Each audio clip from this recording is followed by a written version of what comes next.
ఎడారిలో సెలయేర్లు జూన్ 24. నా హస్తకార్యములను గూర్చియు నాకే ఆజ్ఞాపింతురా. యెషయా గ్రంథం 45:11. ఆజ్ఞాపించండి అని భావం. యేసుప్రభు తన అద్భుత కార్యాలు చేసేటప్పుడు ఈ వాక్య భాగాన్ని ఆధారం చేసుకున్నాడు. యెహోషువకి విజయ గడియలు సమీపించగా శత్రునాశనం సంపూర్ణమయ్యేలా తన కత్తిని ఆకాశం వైపుకి చాపి సూర్యుడా అస్తమించకు అని ఆయన ఆజ్ఞాపించినప్పుడు ఈ వాగ్దానాన్నే ఉపయోగించుకున్నాడు. 3.5 సంవత్సరాలు ఏలియా ఆకాశపు వాకిలను మూసి వర్షం లేకుండా చేసిన సందర్భం దేవుని కార్యాలను గురించి ఆయన్ను ఆజ్ఞాపించినట్టే కదా. మరణ శయ్య పైన ఉన్న వ్యక్తి దగ్గర మోకాల్లోని మరణాన్ని దూరంగా తరిమిన మార్టిన్ లూథర్కి ఆ అధికారాన్ని ఇచ్చింది ఈ మాటే.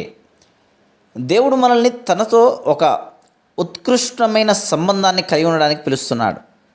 ఆకాశ విశాలాన్ని నా చేతులతో పరిచాను, దానిలోని నక్షత్ర సమూహాలను ఆజ్ఞాపిస్తున్నాను అంటూ యెహోవా దేవుడనే మాటలు మనందరికీ తెలుసు. అయితే ఇలాంటి దేవుడు మన ఆజ్ఞలను స్వీకరించడానికి సిద్ధపడి మనల్ని ఆహ్వానిస్తున్నాడు. ఏమిటి ఈ విపరీతం? ఇలాంటి సంబంధం ఎంత ఆశ్చర్యకరం!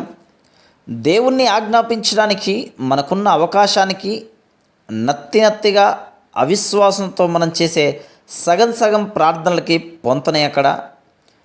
నమ్మకం లేక మనం చేసిన ప్రార్థనలనే మళ్ళీ చేస్తుంటే ఇక వాటికి పదునెలా ఉంటుంది?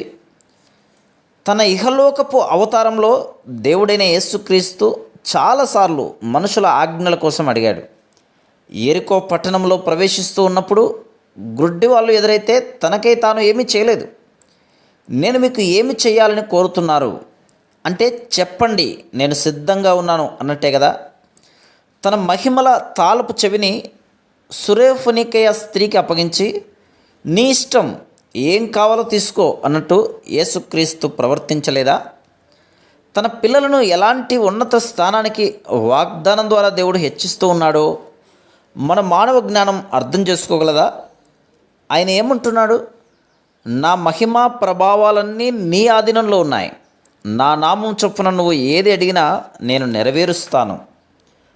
కొండతో చెప్పండి కడలిలో పడమని, గుండెలో శంక వదలండి, తండ్రి మాటని నమ్మండి, అడ్డమైన కొండల్ని తండ్రి పేరట అదిలించండి, హుంకరించిన అడ్డుగోడను తృణీకరించండి మౌన ప్రార్థనతో, నేలకూలిన బురుజుల్ని చూసి జయగీతాలు పాడండి, విశ్వాసంతో విశ్రమించండి. ఇత్తడి తలుపులు, ఇనుప గడియలు విశ్వాసి సాగిపోవడానికి వింతగా తెరుచుకుంటాయి. ఇది జరుగుతుంది, ఆధీనుడవుతాడు పగవాడు. విలువైన నెత్తురు తెచ్చిన విమోచన రాత్రిని పిలవండి, త్రిత్వం ఏకమై తెస్తుంది దాన్ని. ఇది జరుగుతుంది, నమ్మండి వాక్యాన్ని. అడ్డమైన కొండల్ని తండ్రి పేర అదిలించండి. విశ్వాసాన్ని చేబూని సందేహాన్ని త్యజించి అసాధ్యాలను సాధించేసే అద్భుతమైన శక్తిని ధరించి అన్నింటినీ జరిగించండి. వాక్యంలో నిలబడి అడ్డమైన కొండల్ని తండ్రి పేర అదిలించండి. Praise the lord.